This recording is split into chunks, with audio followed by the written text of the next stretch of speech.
So, you know, sort of just to fill it in, Costa Rica, the reason I went there was because I'd been to Panama, and one thing I wanted to see was the hummingbirds.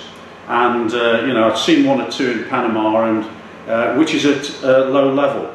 And I was told by people, you know, you've got to go to Costa Rica. So that is really sort of the background of the trip. And it was on an organised one from Exodus, and the people there were in fact mainly bird enthusiasts. So I was the odd one out, but the guide was in fact a specialist. So we'll start off with the hummingbirds. Did you take that?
Okay, so this, I'm just a slight switch here, this will just power up, and as I say, that's a lot of those photos were taken by a colleague.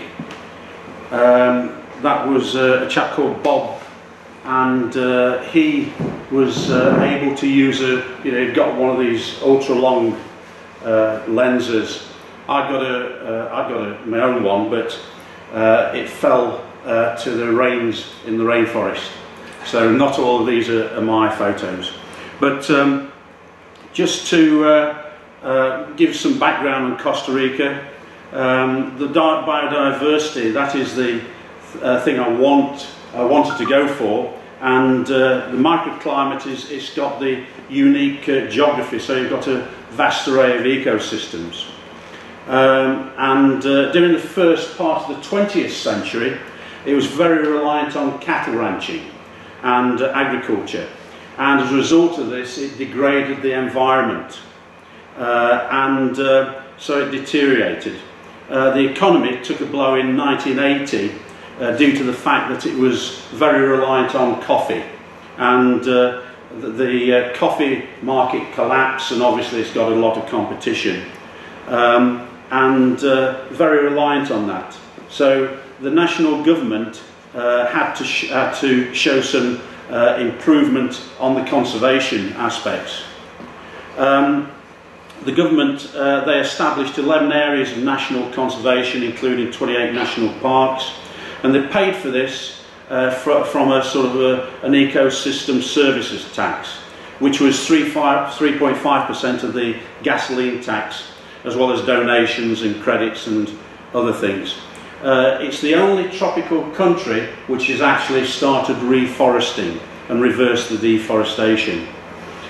In addition, there were public and private organisations which are primarily aimed at increasing the environmental awareness and sustainable practices.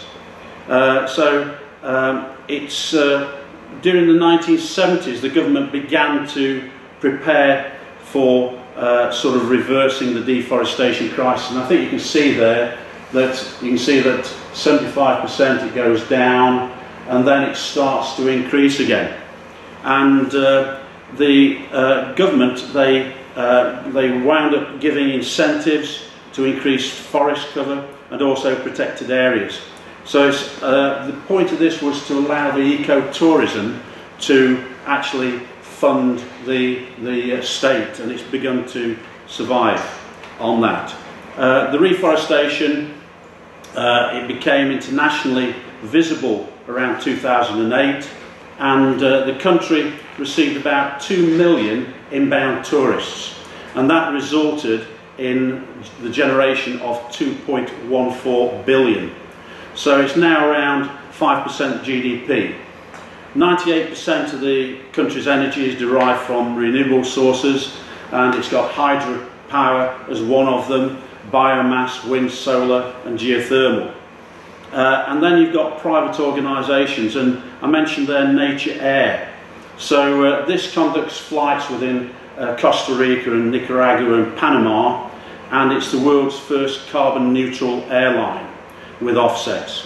And it's also got renewable biodiesel for 90% of its generation of power, and also groundwork vehicles that they run on recycled cooking oils. So that's the particular trip that we went on. We started in San Jose, which you can see there in the centre. Very different from the rest of the country, very congested. We were greeted by big traffic jams. We went to Tortuguero, which is on the coast, so a very different type of environment, to up in the mountains, and you've got the volcano there, which in fact we couldn't visit because it was still rumbling a bit. And then down onto the coast, Manuel Antonio National Park, and then the ones we will focus on around Piedra Blancas, and then back up to San Jose. So the women there are quite attractive, so I sort of I fell for one of them, and there were wild animals in the streets, and that got me all in a bit of trouble.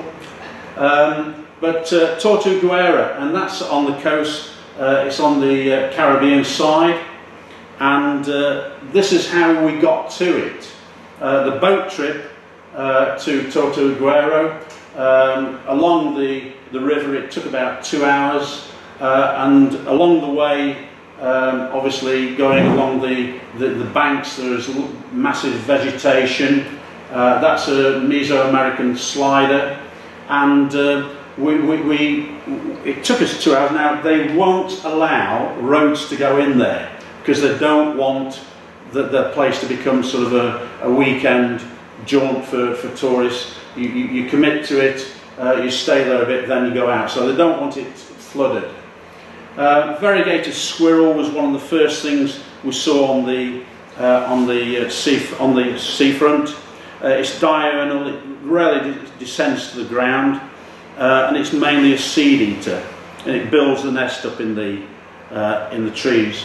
The black hawk waiting there for crabs mainly, and then turkey vultures wheeling round, and we managed to get a sight as it was going, the sun was setting, and we managed to get a sight of baby turtles. Now these could be, it's difficult to tell, they could be endangered green turtles or giant leatherbacks or hawksbills or loggerheads. Now the photo you may think doesn't look too great, but what happens is that as they go down to the sea or the ocean, they are escorted, there are guardians, they hatch out, and these things, this is only about 4 inches long, and that they keep people away, so to get a shot at all of it.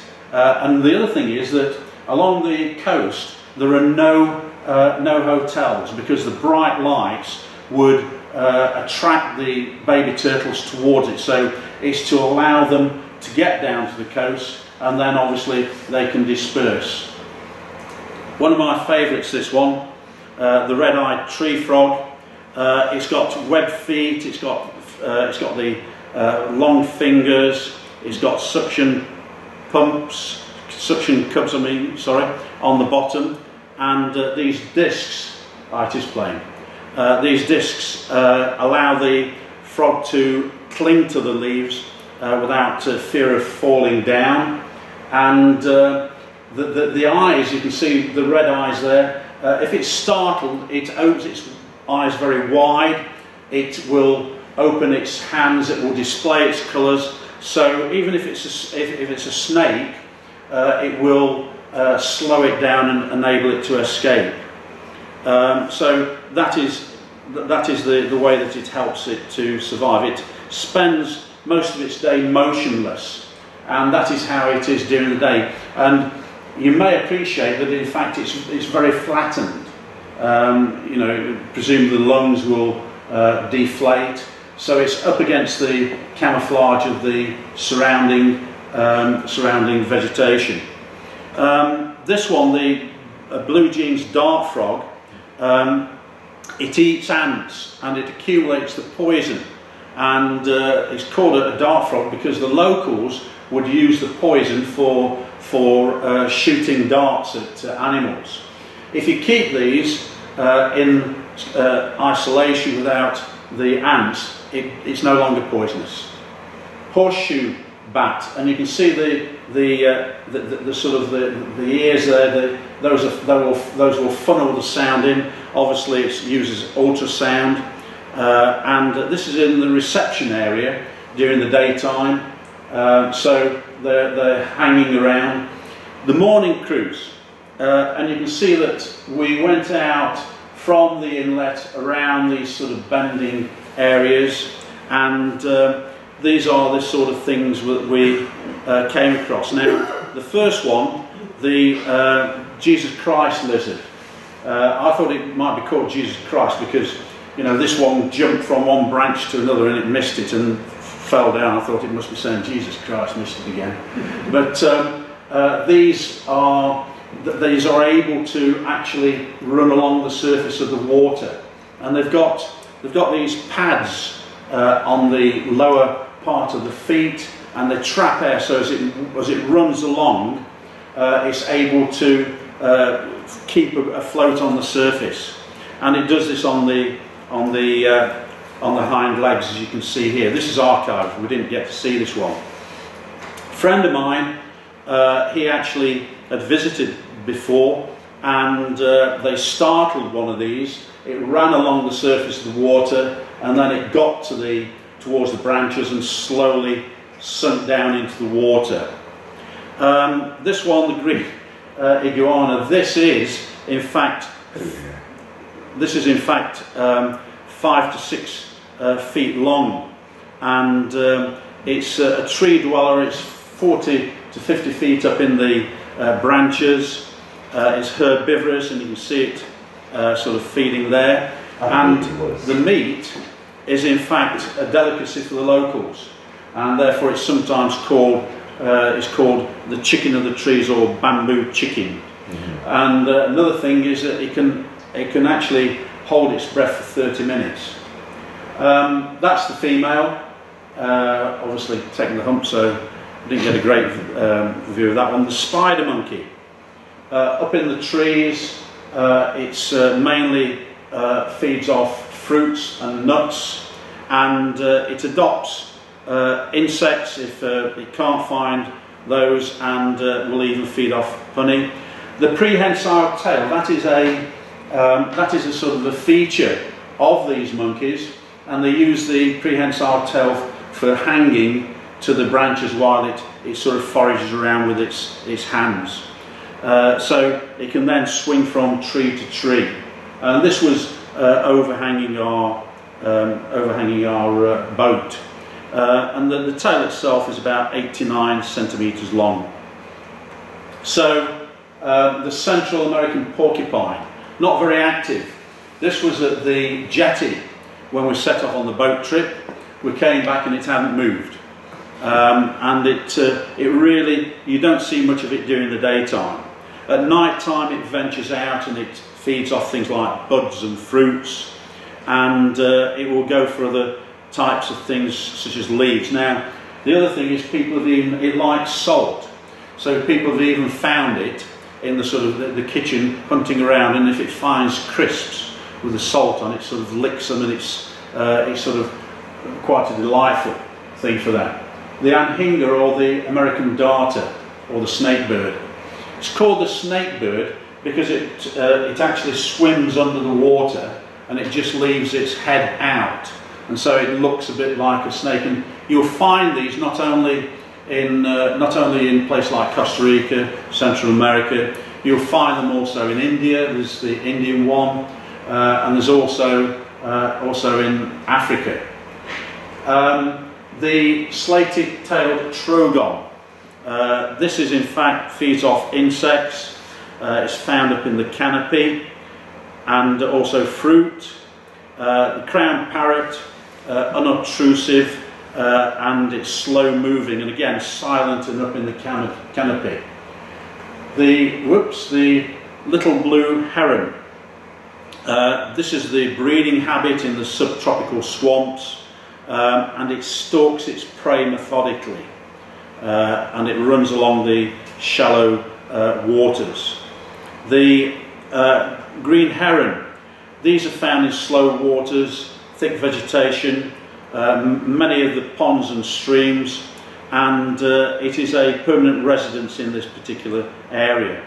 It also is one of the few tool-using animals, and what it does, it gets insects and it'll drop them into the water, and then the fish come along and then it'll take the fish. So quite an intelligent animal, really. So a bit of footage I got from the side while that was happening. The bare-throated tiger heron, often motionless, waiting for prey such as fish. And the boat-billed heron. This is nocturnal, and it feeds off small fish and frogs and shrimps. And you can see that it's got a sort of it's called boat-billed because it's got a flattened beak. The thing that comes over is sort of typical biology stuff, the adaptations of the beak to diet. And obviously you've got lots of that here. Northern jacana, the lily trotter, feeds off the ovules of the vegetation. Jacana is also found in Africa, and again sort of similarly sort of trotting along the lilies, hence their name. And then we've got the toucan, and it's actually a coloured aracari one. It's mainly arboreal, it's mainly a fruit eater. It'll also take insects, and I managed to get a photo of it actually sort of feeding there. And one of the ones that Bob took, the black mandibled yellow-throated toucan. Species, it feeds mainly off fruits and occasionally off lizards and rodents. and you have kingfishers. So the first one, the Amazon kingfisher, and you find these, like most kingfishers, perched on rocks and also on twigs, as you see here, and they will plunge into the water, and they feed off insects and fish and also amphibians. Ringed kingfisher is so called because it's got a slightly different appearance on the eye. So we're going now up into the central area. So we've gone from the coast, and we're up into the area called the Great Divide. So this is a spine that runs along the length of the country and up into the other American associated countries. This is a local calf, quite ingenious use of tyres, and I've never been so wet in my life. I've got a waterproof on, but the water just simply ran down my arms, you know. I mean, I was absolutely soaked, and this is where my camera then sort of stopped working, so I had to rely more on Bob, but the video kept on going. These, you can see, they've got these buttresses, these trees, and that's because the soil itself is very shallow. So these keel over very easily, so they need some sort of support. Love these little white bats. You may say, well, they're green, but it's the light that comes through the leaf, and these are only about 4 inches long or so. So this is during the daytime, and they thrive off succulent raw fruits, etc. The honey creeper, this is one that feeds off fruit and insects and nectar. And then we've got the eyelash palm pit viper, and it is in fact venomous, and this doesn't look that harmful, but obviously yellow colours don't mess with me. And the other thing is, it's not that long, it's only about a couple of feet or so. So these are the sort of animals we saw there. We've got the idea of the Great Divide here then. So we're going up into this mountainous area, and obviously the habitat you get depends upon at what level you are, the altitude. So down to the other side, but first of all we went to the Monteverde cloud forest, and it's called a cloud forest because it's really sort of, you know, the cloud itself never really sort of goes away. It's not that warm, it's at fairly high altitudes, and so you've got this continual cloud or low fog, as it were, and it is subtropical. And we went to Monteverde. One of the things we saw, nice shot of a rainbow, which is rather surprising, and then I came across a few animals, the coati, raccoon-like. This is in fact probably a naughty boy because it was on its own, so it had probably been told to sort of clear off out of the way. And then the agouti, it's related to a guinea pig, and it's a bit larger. It's something like 18 to 30 inches tall. It eats fallen fruit, and I managed to I had to sort of, as it were, stalk it and move around the outside of bushes and buildings, and so we could get a sort of view of it feeding away.